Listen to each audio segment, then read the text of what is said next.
Yeah, I'll react to that, sure. Oh boy. Hi guys. Cops from around the world react to U.S. policing. Great. Link to the original video from the New York Times. Top of the description, preemptive like. My name's Connor. I like to learn and watch things with you guys. Let's go. Includes graphic violence. Okay, I'm gonna hit play now.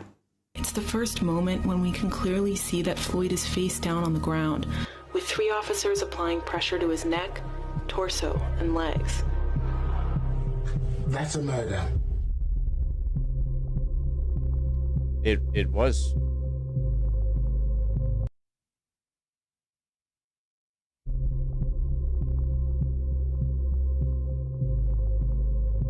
I'm speechless, if I'm honest. Whoa! It's gonna be super interesting.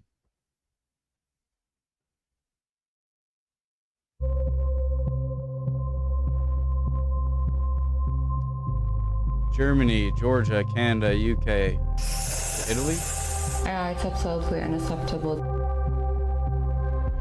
I'm sorry, man.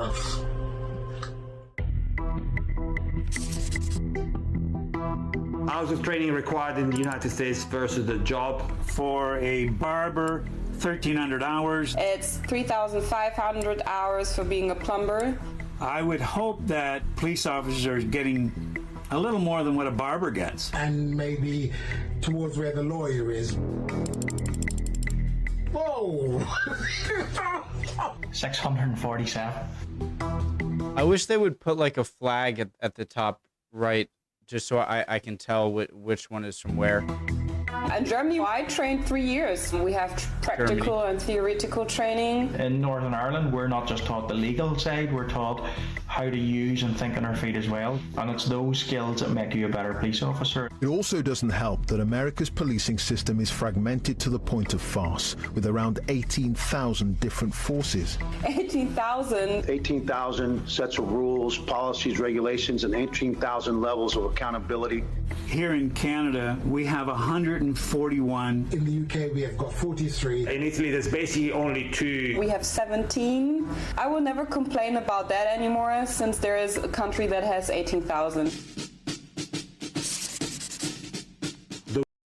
And yeah, the fact that training is so much lower for U.S. cops when they actually have a gun that can kill someone is extra crazy. Warrior mindset, Kentucky State Police Academy. Gee. The very first essential for success is a perpetually constant and regular employment of violence. Oh, there's the word again, violence. I don't like that word. Regular. The very first essential for success is a perpetually constant. Well, constant is perpetual, and regular employment of violence. Oh, that's a Hitler quote. Employment of violence. Oh, there's the word again, violence. I don't like that word. Who said that? Oh my God, it's Hitler. His quote is actually part of the slide that they're using. Is that right? Yeah. I don't like to say that name. I'm speechless, if I'm honest. U.S. officers are known to attend bulletproof mind workshops, which claims to help prepare your mind for combat. Don't like the use of that word warrior with law enforcement. Is our cops the frontline troops in this war? Yeah. And they don't want to use the word warrior? Is he saying that police officers are at war with the community? The police officer is there to serve the community. Sir, I have to tell you, I do have a firearm on me. Don't reach for it then. Don't pull it out. Don't pull it out.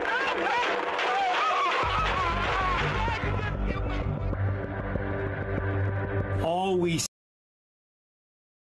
see is this scenario going the way that we've been trained that it could go. Guess which of... Like, this is where I like, I've never been a soldier or a cop or anything. A security. I haven't been in a job where, like, you know, you deal with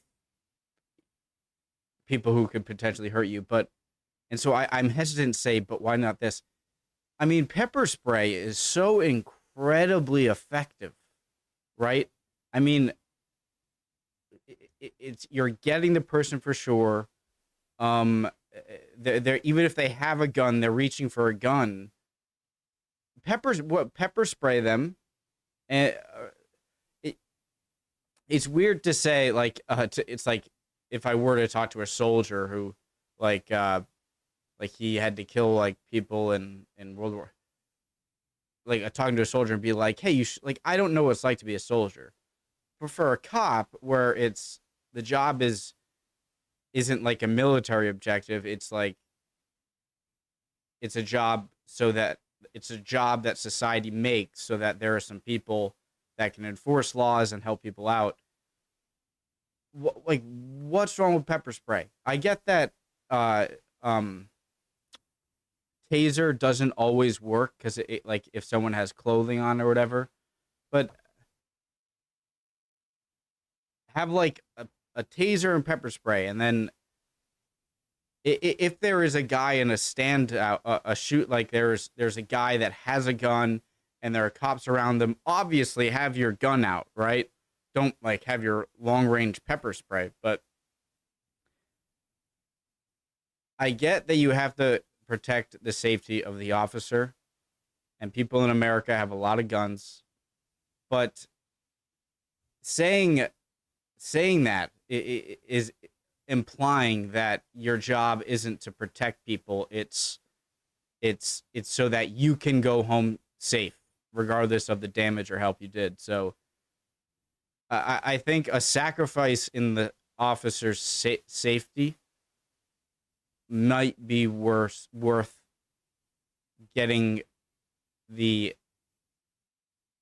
deadly shootings that didn't have to be deadly.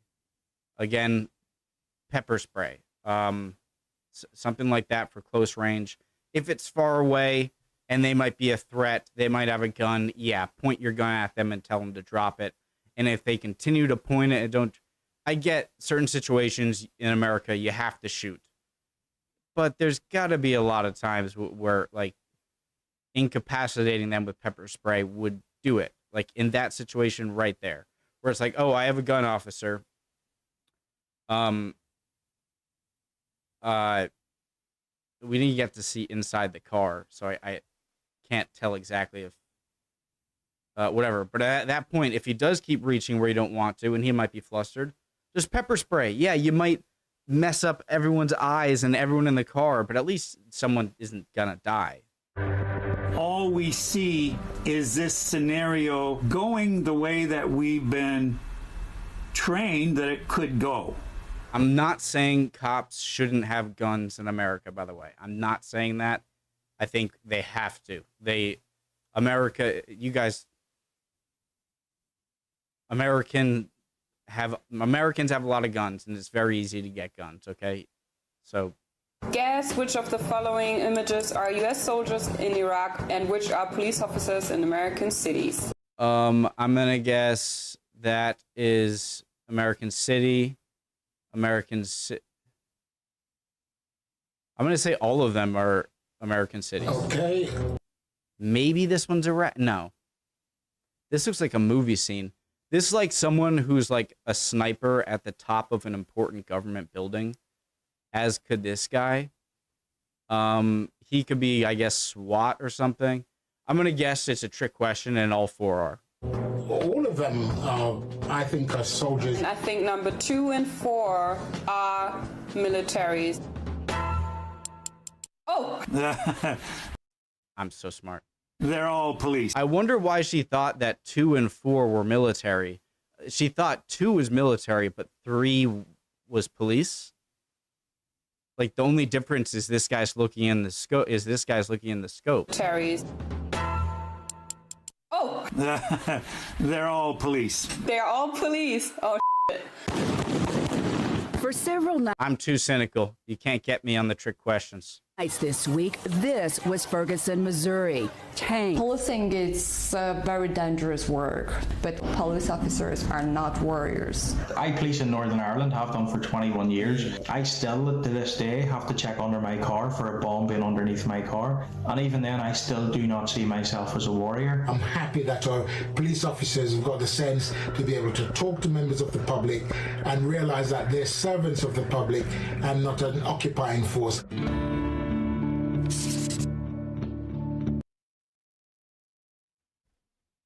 To be able to not see myself as a warrior.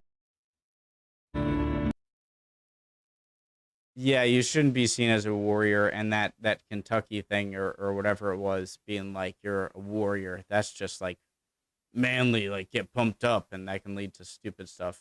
You know, I don't agree with that. But I definitely think that police officers, firefighters, ambulance drivers, I definitely think that they do play, especially firefighters and cops, probably most likely firefighter, but just like I like take cop out of it, say a firefighter, right? I do know he's not a warrior, but like I know he provides such a life or death situation job for the community that is very noble. It's something that I'm too afraid to do. I don't want to run into a burning building. I don't want to be, at 1 a.m. in the morning and you're the only guy and there's gang activity like that. That's scary stuff that I don't want to do. All right. The difference is that a fireman, he fights fires. He doesn't fight criminals, right? So you can't discriminate or like you can't harm the fire or whatever. And so when it comes to this policing argument, that is there's such a yin yang for me. I don't know if that's right, but that it's such an important job, being a police officer. And it's also a job that if you take advantage of that power, it is super ugly and horrific, and you should. My problem is this: I in America, it's like I don't want to put down the fact that it's a job like a fireman that you do need, but also I said this: it's like a cop can't feel like he's like this super citizen or something like that, where like he can, if you annoy him, that's an issue. If he acts like an asshole to you, that's fine. So that's the thing. How do we get the people that would do the job well?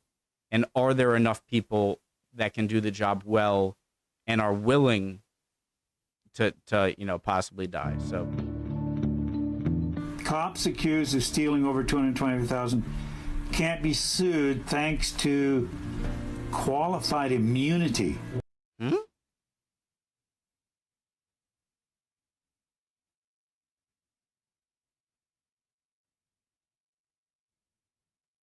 This has to be like an Onion article. Wait, cops accused of stealing over $225,000 can't be sued thanks to qualified immunity.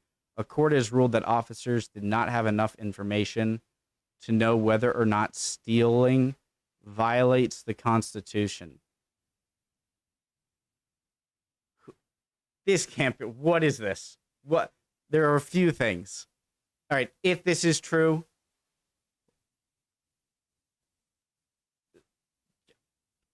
get rid of the law. But so you're gonna get sued and arrested if you steal $180,000, $200,000, but $225,000 you're good. And it, like, this seems like an Onion article thing to say. A court ruled that officers did not have enough information to know whether or not stealing violates the Constitution. Like, that could easily be an Onion article title or entry. Can't be sued Jesus Christ. thanks to qualified immunity. Yep. Sorry. Judges created qualified immunity to protect individual officers from liability. And what it's morphed into is almost absolute immunity for law enforcement officers. It's probably a dream come true for officers that want to break the law. The same law that should apply to the members of the public should apply to the police officers as well. We have to take the same consequences. We have to have the same punishment.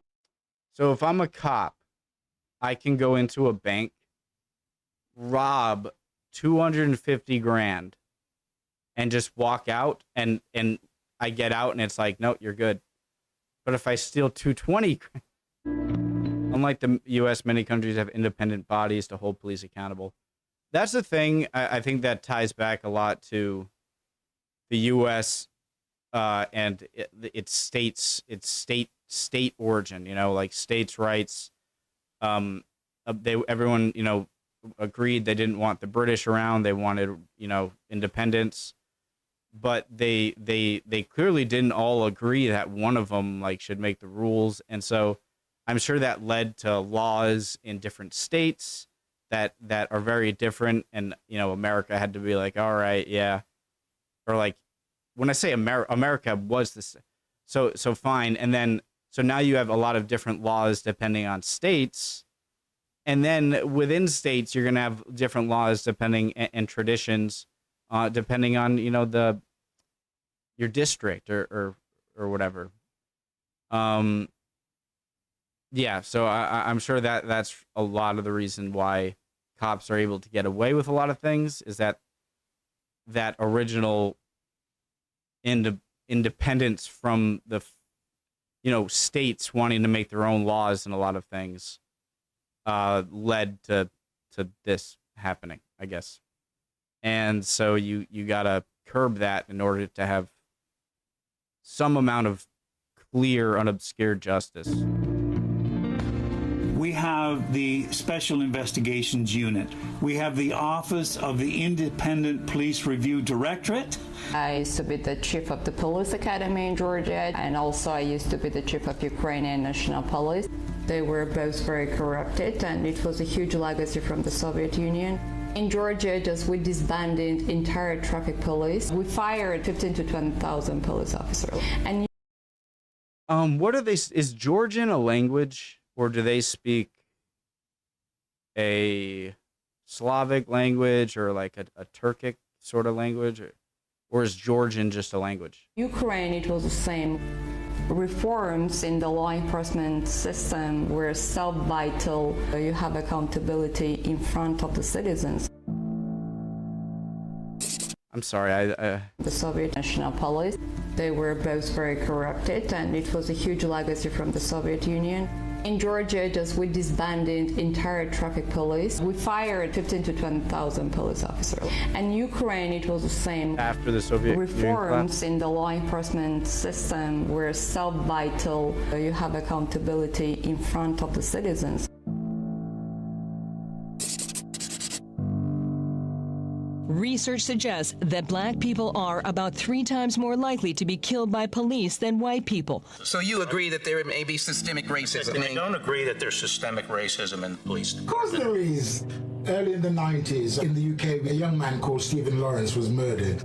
The government commissioned an investigation. It concluded that there was systemic racism in the police service. The beginning of the solution is to acknowledge that it exists. Officers cuff Floyd's hands behind his back, and Koenig walks him to the restaurant wall. All right, what's your name? It was quite an. When they say that there isn't systemic racism, I think they think they're being accused without a doubt. I'm sure sympathy levels, threat levels, I'm sure go up when you see a large, you know, well-built man like George Floyd was, and then so you can just treat him like anything. The George Floyd one especially, because I get like anxiety attacks a lot sometimes, and not a lot as like I used to, But there was a moment where when he was being pushed in and he was like, please, please. He wasn't like resisting, like, no, get out of here. It's like, please, officer, please don't. Like I have asthma or something like that. And he was pushed into that closed space. And I thought, oh my God, that is freaking terrifying. And knowing that he actually died and it is horrific. And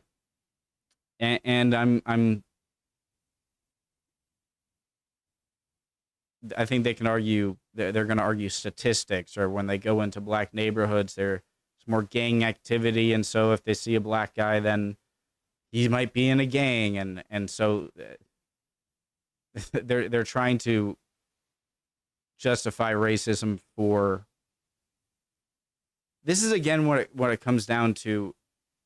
We need cops, and I hope there are enough people that are like this. I'm not going to do it. I don't want to be a cop. I do not want to be a cop, okay? But to have people who know that, like, your job is so that your life, you are much, much more likely to be killed than the average citizen. But that's part of your job, right? And that the importance isn't just making yourself safe and making sure laws are abided by and making sure you go home at the end of the day, but that you don't kill someone when you don't need to. And so I think that's the mentality that I think, like when I see British cops, they don't, when I see videos of British cops, it's like they don't have the same they just seem like a normal citizen that you can just be like, it's not like, oh, you're a cop, there's a gun, oh God. It's just like, oh, you're a cop. Yeah, hello, thank you. This guy over here needs some help. If there is an issue where you need a gun, they can call in backup who have guns. And so I think that's the biggest problem is that cops are just not seen as like normal citizens. They're just like, oh God, that's a guy who can protect me. He could also kill me. And I don't know how to fix it because America is a very different place. It is separated again by 50 different states with 50 different types of laws. And and to anyone who thinks that American cops shouldn't carry guns, I maybe I don't know enough either, but if you think that, I just don't think you know America. You should. So yeah, cops should carry guns. They have to, because so many of the people they might come up with have guns. It's just know that your job isn't just to survive, is to just, serve someone a ticket or arrest them. But if anything gets close out of control, shoot them. Like, hey, well, part of your job should be you're risking your life to make sure you're not killing that person unless you absolutely have to. So, pepper spray. Perfect situation. Oh, I have a gun in my car. All right, don't reach and get it. Shh. Of course. Oh, everyone. And maybe he didn't have a gun and maybe it was his wallet, but at least he's not dead. You know what I mean? Passive, right? I mean, he was not aggressive at all. Floyd says he is claustrophobic and refuses to enter the police car. Oh my, like that hit me. Like that part more than anything was just like, oh my God. Because I know what that helpless feeling is of like, oh, I'm having a panic attack. I think I'm going to pass out. Like, am I about to have a heart attack? No, don't put me in there. Please just let me do that. And knowing that you just no. And then dying. And that is horrific and scary as hell and horrifying and disgusting. And it's like the mindset is, okay, here's a guy, drugs, classic, black guy, drugs, get on the ground. Oh, you're kind of resisting. And sometimes people do resist and kick or whatever, fine, tackle them, whatever. But when they're kind of, it just, you can tell that it's just like they're an accountant typing in numbers. Like, oh, here's a guy, but put him down. What is he saying? I don't know. It doesn't matter. Boom, boom, boom. Oh yeah, whatever. Hey, don't let me in. Oh yeah, shove it in the car. Boom. Our job's done. It's like a garbage man just grabbing the trash, throwing it in, and then you go. And that has to change. That has to change, okay? Listening to the person. Why not just... He wasn't like, no, I'm claustrophobic. No, shut up. He was like, no, please, please, please. That it's horrific. And that's a great analogy, I think, is your first job in Europe doesn't seem to be go tackle, get the bad guy in the thing and take him to the station. It's like, all right, what's going on? Are you doing well? Let's bring an ambulance here. But no, I don't like people who go either way of like, no, all cops are great or all cops are bad. Both of you are wrong. Okay? Some are good, some are bad, but I think overall it should be a human job, and it just seems like you're taking out the trash and don't care about what they're saying. So. He tells them he can't breathe. I didn't realize that they had got him handcuffed and in a seated position. Well, leave him there and find out what his medical problems are. All 4 officers are now gathered around Floyd. They had him in the car once. I don't understand why they ripped him out of the car. Why isn't that other officer telling him to get off his neck? 1 to 3 big guys. I mean, it's like, of course, it's excessive use of force. The fact that not one of them have actually turned around and said, get off his neck, it's almost that arrogance. Chauvin's kept his knee on Floyd's neck for a total of 8 minutes and 46 seconds. That's a murder. I really do feel sorry for the police officers who were there, want to do a good job. And doing their job in very difficult circumstances and putting their lives at risk. But there is no rule of law with corruption. There is no democracy with corruption. I identify myself with being a cop very much. I love my job. And when I see that other people wearing the same uniform as I do, killing people, I feel ashamed. Really interesting. I'd like to see some longer videos about not just people's reaction to U.S. policing, but like ride-along policing stuff in some European countries. I think would be fun to watch. Just, normal police interactions. Yeah, really good video. Would appreciate any comments, guys. Sorry if I talked a bit much. My main point is that I guess cops need to be seen more as just another citizen like you that are there to help you and to look out and, and rather than just like this, I'm a cop, look at my gun, like, because I feel like anyone, or some more than others, a lot, when you give them all that stuff, they might think it's so freaking complicated. There are people who say that the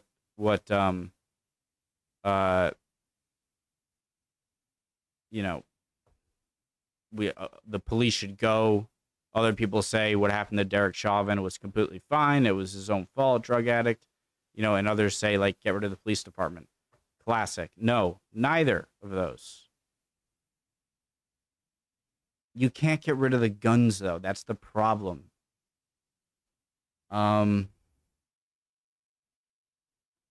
something you can do in Europe. You can't do that over here. So yeah, a lot of things. I'd love to see any of your comments, guys, and I'll see you next time. All right, bye.